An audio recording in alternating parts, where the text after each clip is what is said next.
Hey, what's up, everybody? Tonight we're going to go spank the monkey. But first, we're going to go see The Monkey. It's a Stephen King adaptation, so I'm pretty excited about it. It ought to be a good story overall. It's in the Skeleton Crew short story compilation, so go buy the book, check it out. I'm going to have to do that after I see the movie, I guess. But it's directed by Ozzy Osperkins, and I fucking hope it's a good movie. So let's go in the theater and check it out right now. Cheers. Hey, what's up? How's it going? So we just saw the movie The Monkey, and let's do a quick review about it, huh? That was a good movie. I liked it. I liked The Monkey 2025. Let's talk about it. Let's talk about it for a bit here. I'm going to save the spoilers towards the end of this video. I will say, hey, spoiler alert, a couple times at the end of this video, so that you can shut off this review before you see the spoilers that I share with you in order to kind of, express how I feel about this movie. But let's do a quick review without spoilers, just to kind of, give the audience what they want if you're watching this video about a review of The Monkey. I liked the movie. It was campy. It was really campy. It was almost hilarious at some parts, and I did laugh out loud in the movie theater. And as far as horror goes, it was fun, cool kind of gore, over the top a little bit, campy. And I really enjoyed it. I like that energy because there was always some sort of comic relief, even though it was hey, somebody just died, a man just died, or a woman just died, or whatever, and then all of a sudden, some sort of comic relief or whatever. Okay, maybe I said too much there. I'm sorry if that's kind of a spoiler for you. I apologize, but I liked that about the movie, and I thought it was very entertaining overall because it stayed true to how Stephen King writes, a story structure writing kind of thing, and there's a lot of similarities between something like The Monkey and something like It, you know what I mean? Way more than there is something The Shawshank Redemption compared to that. But it's a little bit more it's not like It, but it kind of is like It with there's a little bit of a time jump. That reminds me of It, the way, Stephen King writes with time jumps like that. And as far as is it better than the remake It? Absolutely. Osgood Perkins, The Monkey 2025 is better than the remake of It 1 and 2, in my opinion. Is it better than the original It? Absolutely not.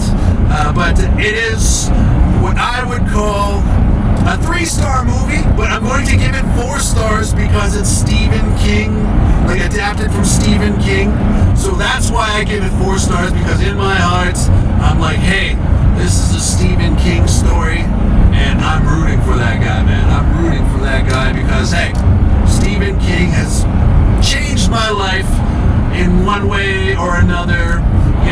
Everybody well, not everybody, but I mean, my mom had all of those Stephen King books in her collection back then or whatever, and it was great that she exposed me to that kind of world of horror that Stephen King has created. He creates universes of horror, and there's a lot of homages to his different stories. There's a lot of wordplay in the dialogue when it comes to his other movies and other stuff like that in regards to his stories. So Stephen King, I love you, buddy. That's why I'm giving The Monkey 4 stars when I know it's kind of a 3.5, 3-star kind of movie. But I'm giving it 4 because I liked it. Just that extra star, because of Stephen King. All right. I'm a diehard fan. So, now, that was my review without any spoilers right there for The Monkey 2025. I'm going to start giving away some spoilers right now, so spoiler alert.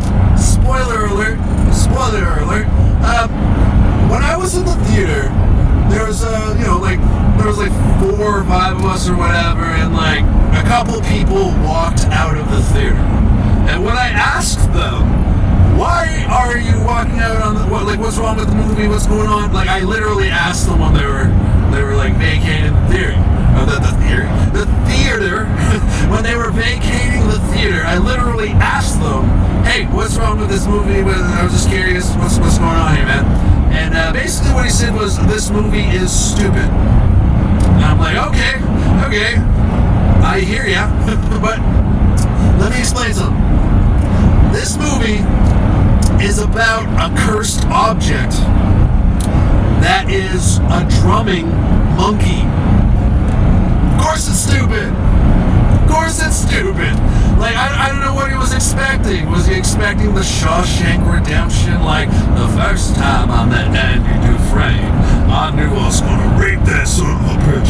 Or whatever, I never seen the movie. No, I saw the Shawshank Redemption. Morgan Freeman sadly does not try to rape Tim Robbins. Thank God.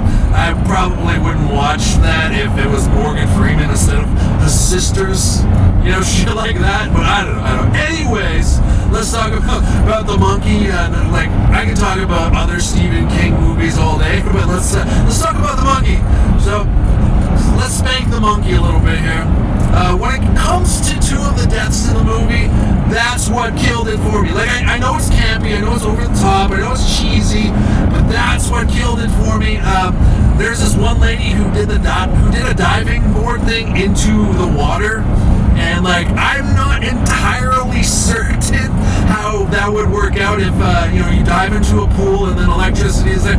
Like, I'm not entirely certain that somebody would explode the way they exploded in that movie, and I understand it's a movie, it's just a movie, it's supposed to be phony, blah blah blah, but that took me out of the mood. But out of the mood of the movie, just for being just a little bit too campy, I thought that her death of jumping into an electrified charged pool, I thought that should have been like, she dives in and all you hear is like, and then like she floats to the top like that, like a dead body floats in water kind of thing.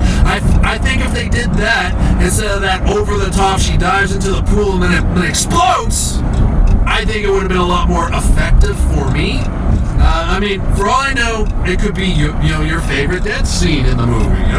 If you already watched the movie and you're watching this review, if you saw it, that could have been your favorite death. For all I know, there are different tastes. That's why it's art. It's subjective, and that's why those people walked out of that movie. But I like the movie, so it's artistic and it's subjective. I believe that those people walked out of the movie though because, like I said, this is the spoiler part of my review. There are scenes where a mother dies and stuff like that, and I feel like how they went back to the funeral home in the movie again and again, I feel like that was upsetting to those people who left the theater.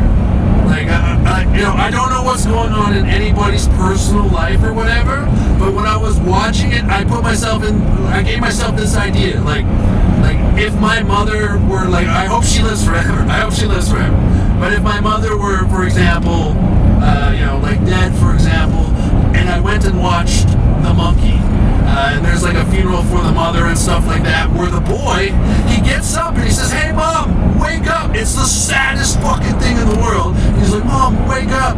And that's why he becomes like one of the bad guys later in the movie or whatever, because he thinks that his brother killed his mom, but it was really the monkey. But it's like, after that, like, that's when those people started being like, you know what, this movie's stupid.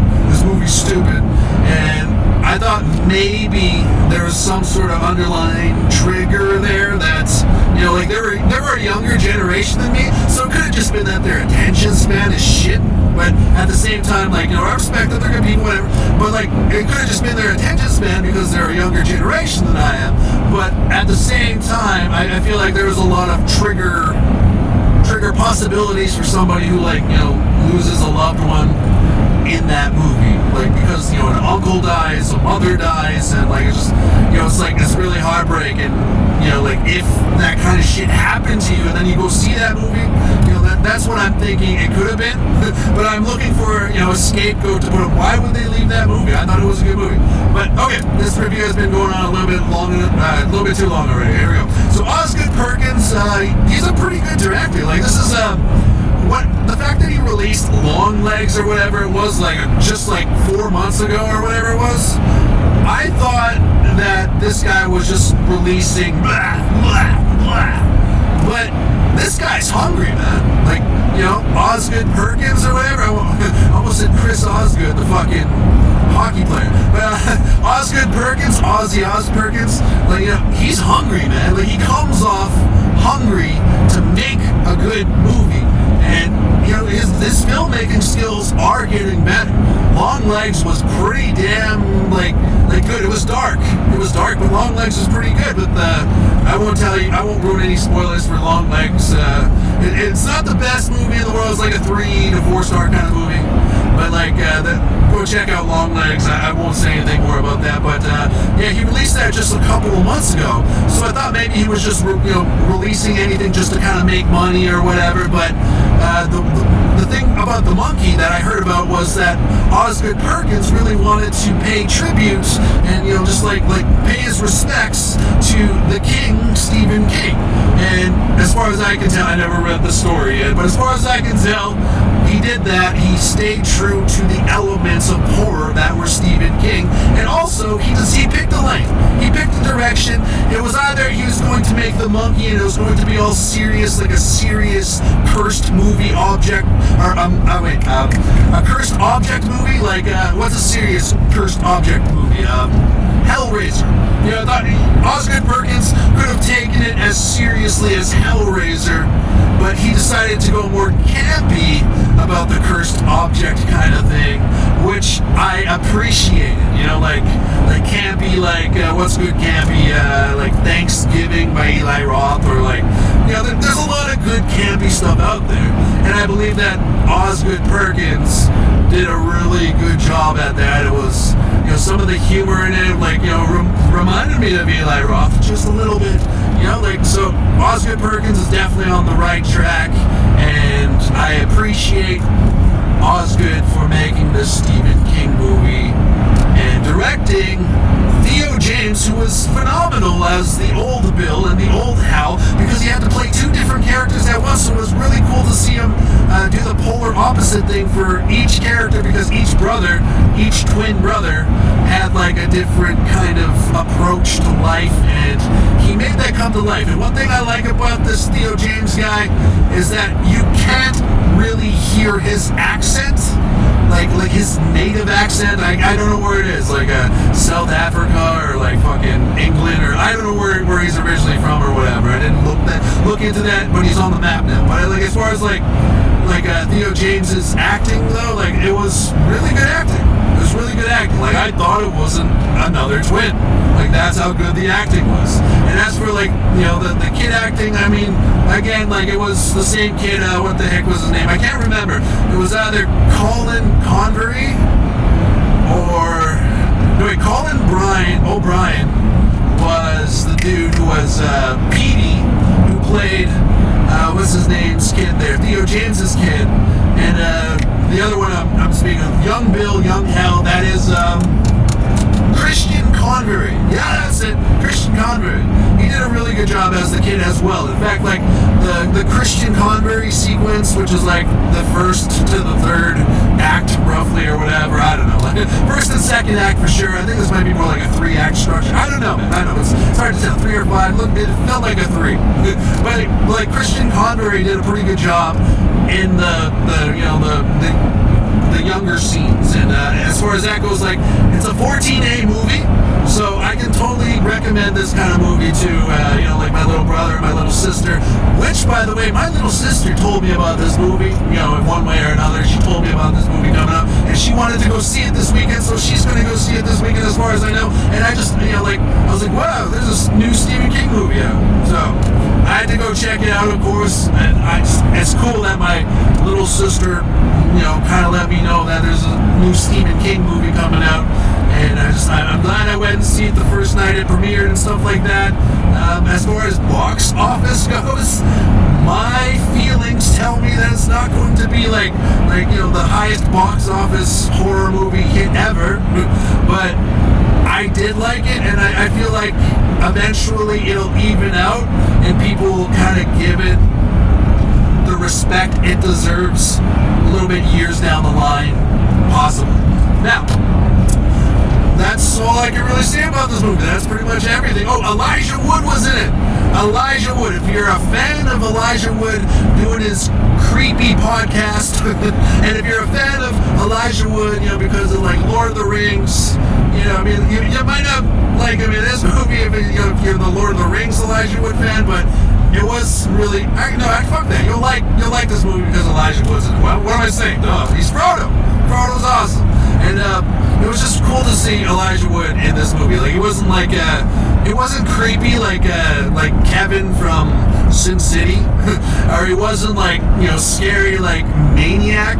And like his character was kind of like a comic relief kind of thing. And like, Elijah took one for the team in the name of probably Stephen King is my guess. Like, hey, this is connected to Stephen King and Osgood Perkins. Sign me up, find me a fucking audition agent, and then Elijah Wood's in it. But okay, I've said enough about the Monkey 2025, and I give the Monkey 2025 4 stars out of 5, even though I can recognize that for most people it's going to be about a 3-star kind of movie, maybe even like a 2.5 kind of thing. But if you're a horror fan, if you're a Stephen King fan, I believe you'll enjoy it. So wake up!